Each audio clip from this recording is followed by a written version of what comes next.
Warriors, come out to play.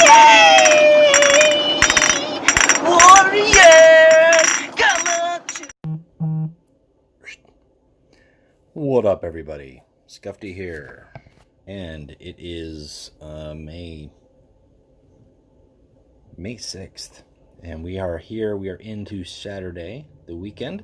We've got results here for the semifinals for Lodge Wars 4, so that's what we're going to do a little bit here. We're going to do a little short little blurb, bringing everybody up to speed on the Lodge Wars 4 standings. So, last we left, we had Seekers 4 squaring off against Seekers 10 in the semifinals bracket, as well as Seekers 3 squaring off against Traitors End in the semifinals bracket.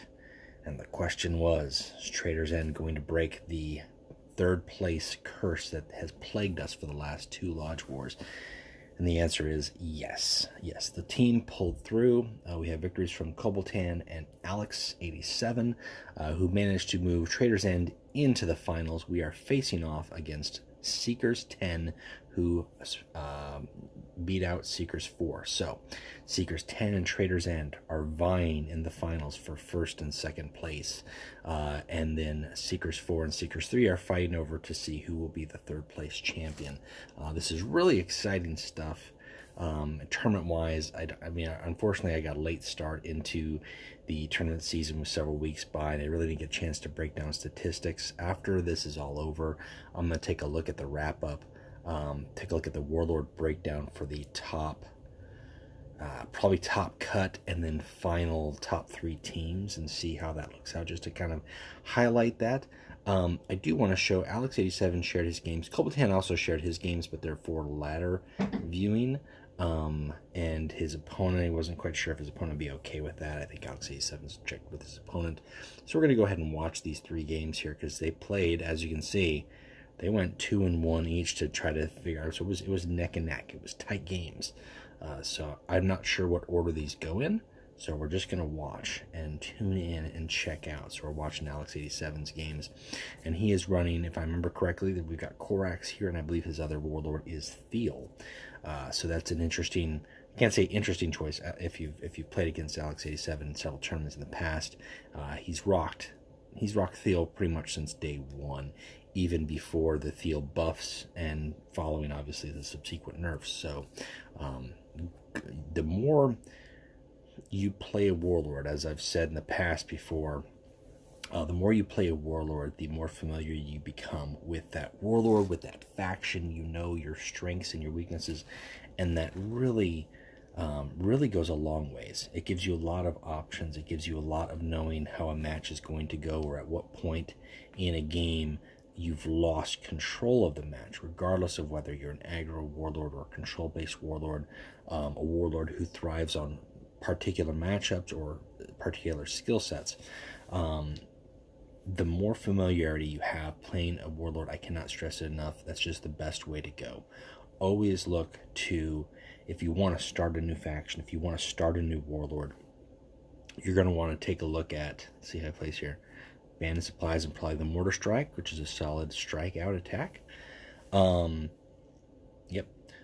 going to want to just dive in, play that warlord. Don't get frustrated for the first 5, 10, 15 games. You're going to have some wins, you're going to have some losses. When you're playing the games, afterwards evaluate. Did these go the way that you want them to? What parts did you not enjoy? Were there certain cards that was causing the problem? Or was it your particular application that was causing the problem? Did you make just bad plays? Was it the matchup itself, just a hard matchup to overcome? Thankfully, with the game the way we have it, ooh, that's a nice. He can deal with that on his turns. Oh, right, double flankers. Not too shabby. I don't know. Yeah. Why not? Got to get some aggression in there. You want to. With the game allows us the way to face, if we have that warlord or a deck, we can build our own deck and play some practice matches against that. So that's nice. Ooh, solid counter there. The Mordathan did not get to pose a massive threat, but he's still got an out with the scimitar and the curse there, so that's not too shabby. But he is under health here against Gilliman, who the card pool for the Ultramarines is a very high healing card pool. And the more troops he kills on his opponent's turn with the flanking, that's going to feed into that Gilliman reckoning, and that can be dangerous. That can be very dangerous. So as I was saying, yeah, I don't know if he won this one or not. Time will tell. We will find out. We will find out. Is he going to stealth? No. Is he just going to apply it in stealth?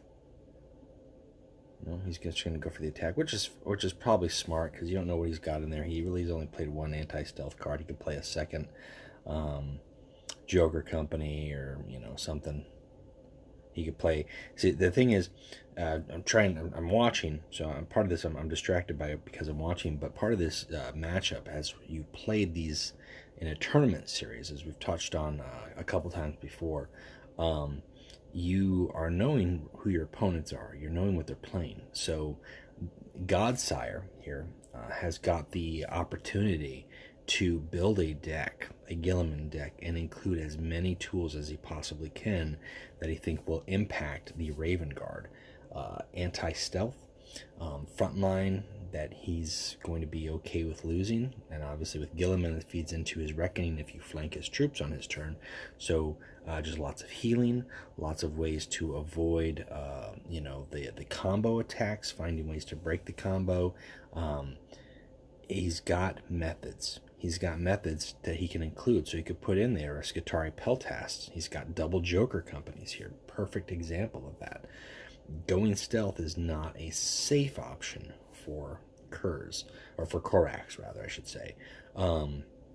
It's a good action, and that's actually, not too bad of a play so long as he can't break that stealth. Oh, he's got it.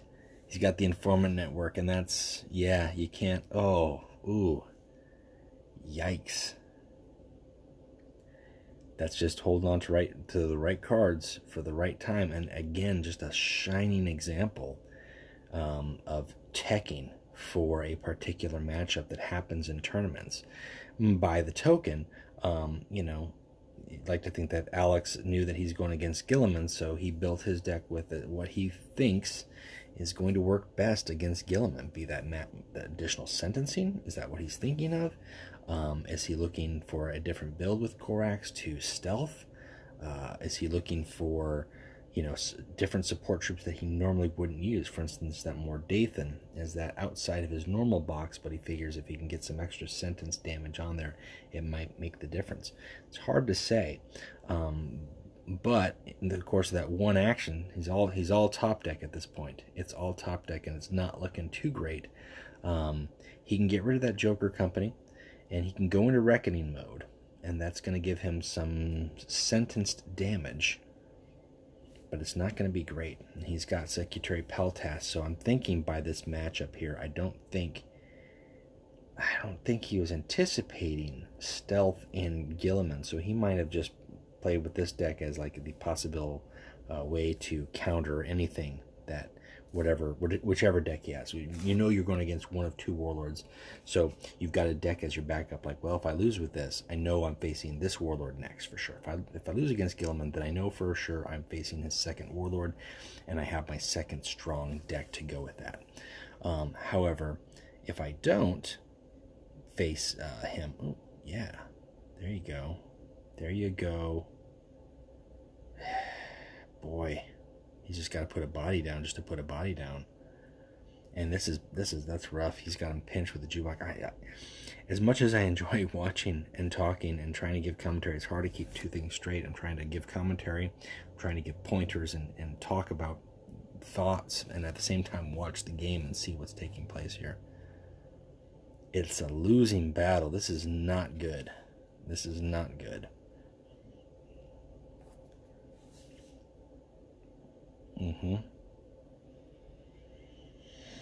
Oh, dear.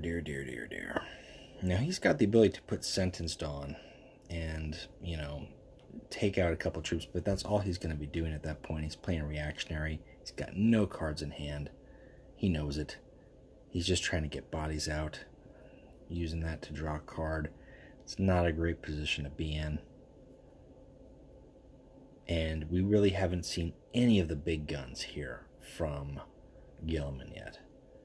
And every troop that he's killing on his opponent's turn is just feeding into the Guilliman Reckoning. Not looking pretty. Nope. No siree. Well, what do you do? What do you do? You do that? You do a little shim-sham? Try to push the envelope? Try to make him sweat? Make it go as long as possible? Yeah, nope. I think Alex knew it. Nothing wrong with conceding a game. It's not something I normally do. I prefer a concession versus a disconnect, though. So there's just more honor and respect to your opponent that way when you're doing it. So that was a loss. So we know the next two are going to be his victories that he comes behind and wins it for. Let's see what the next game looks like here. Okay, so we've got Thiel versus Kurz. It looks like he's got already teched out against Kurz because he knows that, okay, and this is kind of ties into my scenario where you know you lost against Guilliman, so he has to win with Kurz, so you build your deck that like, okay, this is going to be my anti-Kurz. I'm going to have all my Joker Company, my Secretary Peltast, not to mention the ability that Thiel's already got to create stun cards, additional stun cards in hand, other anti-stealth things. So in the event that he gets to his madness form, you are in a position to punish him as much as possible. To that end, Godsire has the ability to build his deck to withstand that punishment as much as possible. You have the thought process. Well, I know my opponent is going to be going for my throat. They're going to pack in all the anti-stealth stuff that they can. So I'm not going to include as much stealth as I normally would, or I'm going to include double phi alphas because those are super important. Just certain things that go a long ways. Yep. Nothing wrong with that. Ooh, great. He can play a Logos as well as a Suppression. Very good. Nothing wrong with creating a Logos for free. I can't say for free, it cost you one, but being able to play it with the same energy, oh, nice. So he can get some bodies out now. That's a good copy, though. Potentially, depending on how the deck is built, I mean, that could be a Raven at 7 instead of 9. But not too bad here. That's a pretty solid hand going into 5. He's got Eerie the Seducer as well to really put the pain down. Curious. He starts with the Joker. I think the Joker is really just to put some bodies out. Not a bad way to go. The move into the Shrek. You know you're going to take some damage, but you don't know you're getting that. I don't know if he played the Joker Company as bait or because he didn't have any other options to play at that time. But that is a smart move. And they're going to do their job. They're going to reap enough value off of what he got for that. So that's not bad at all. Okay, nothing wrong there. Whew. I think that single Joker Company must have done 8-11. That is nothing to be sad about at all. Yeah, he's putting the pressure on stiff and hard. Just slam it. And he hasn't even hit out his second big guns, his Marcellus, his Corvo for the heal, the Yuri to really shut Kurz's offensive down. It's looking good. Looking very quick, actually. If Kurz doesn't have an answer to Marcellus, then that's going to be about it. Ooh, nope.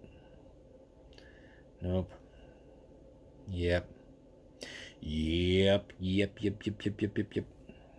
Times are dark. So, one game, Guilliman. One game, Thiel. So we know that Alex has got to win with Corax, and we know that Godsire has got to win with Kurz, and that leads us into nice crate. That leads us into our third game here that Alex shared. Again, this is Lodge Wars 4 semifinals against opponents in Seekers 3 Lodge. Okay. Not bad. That's a good Mordathan. Okay. If you can get that to stick.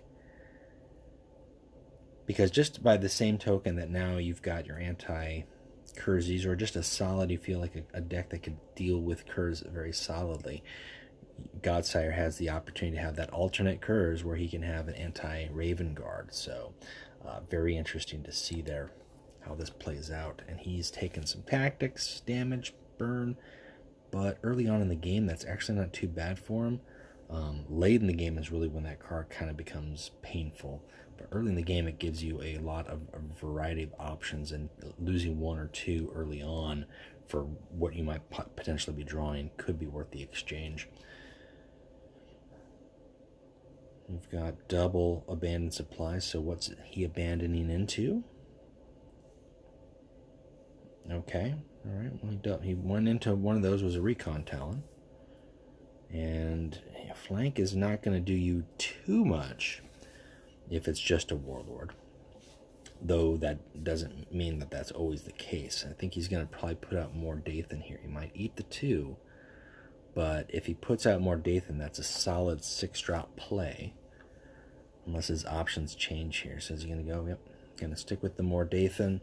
That's the one thing. I mean, the Night Lords have got to rely on neutral anti-stealth.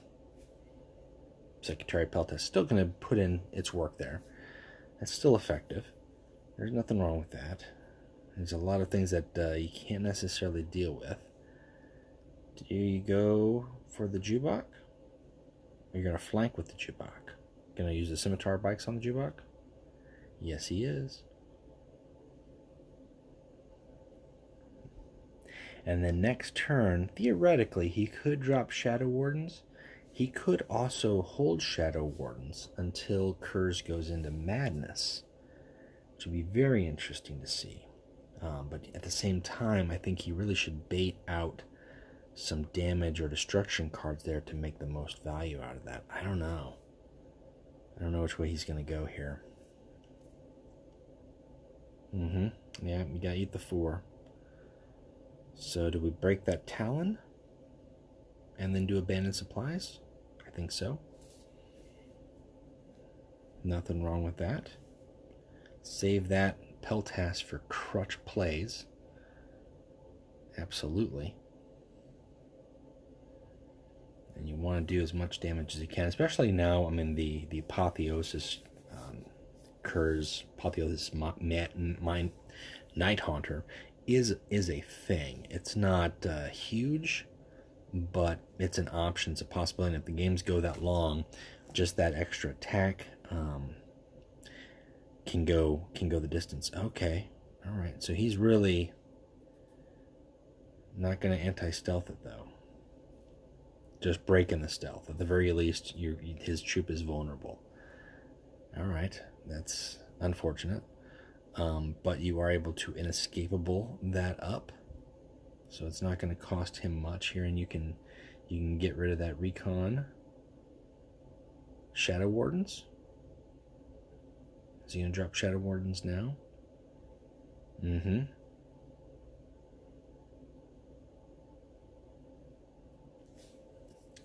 is a good game. I'm on the edge of my seat. Oh, excellent. So he's going into Peltas. I think that's just a great way to stun. We've already seen one Pi Alpha, so we know we're going to lock that Pi Alpha. We're going to break the stun. Oh, I see. Yes. So your stealth is broken. You're going to eat some. You might go stealth again, in which case then we Peltast you with a stun. Oh, wow. And then, yeah, okay. You don't have the Mercy and Forgiveness yet, although there it is. Smart play. Wait until you go into Night Haunter to really drop it, to kind of call that bluff out. Nothing wrong with that. But he's not safe. He could still have his second Pi Alpha. He could have a... what's the word I'm looking for? The Wonders of Terra. Oh, sweet. That's nice right there. Stun that. You could sabotage the... Yes, Kurz is chosen. Deal with him rather efficiently. At this point, he's playing pure top deck, though, which is a dangerous move. So it's really just a matter of, like, does he draw or does he not draw? Okay. And that Peltast having a 3 health, unless he can get rid of that. Oh, well, he can get rid of that. Yes. Yes. He's going to save that. That's the sentence 2. A wise combination to save that with. Ooh, and he copied it. Oh, yipes. Yipes and away. Very nice. Can't fault that. And that's gonna work to give him his stealth back too. I should probably go this game faster. I could use this fast forward thing, but I just think it makes it more intense. Plus, I didn't think about that until just now. So we're gonna roll with it. Oh yeah, there you go. Do you have any more anti-stealth? Because if you don't, this is probably gonna be it. What do we got? He's going into apotheosis mode, which is not a bad place for him to be. We're going to deal out some damage. Yeah. Yeah. What do we got? What's it going to be? Oh, boy. Here we go. Major damage.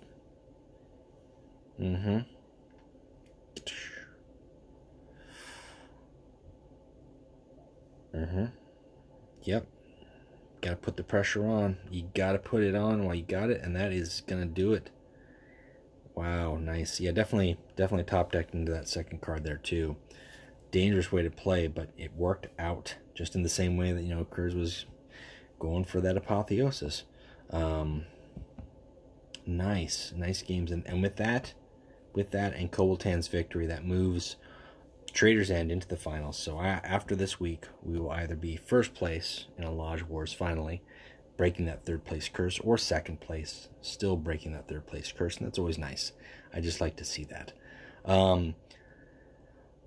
So, in terms of talking about things, if you've liked what I've seen, liked what I've shared, like some of the thoughts that I've spewed, some of the concepts that I've talked about.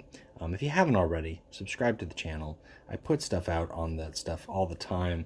The mindset of gameplay. I've got the training cage series. Some of that stuff that I mentioned with regards to tournaments. Take a look at my tournament playlist. Take a look in the training cage playlist. There are some concepts there in terms of how to play, telegraph play, just like tournament deck building. It's all in there, and it's something that continues to evolve, but some of the core concepts always remain the same, and that's some of the stuff that I discussed when we were going over that. Briefly, we're going to talk about this event here because I've just got a little bit of time.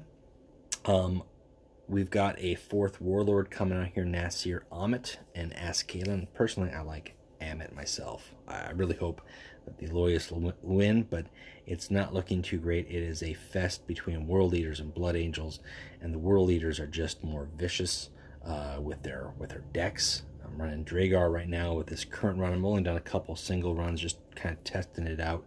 I'll be honest, this is a dirty event. I think this is going to be a coin flip event.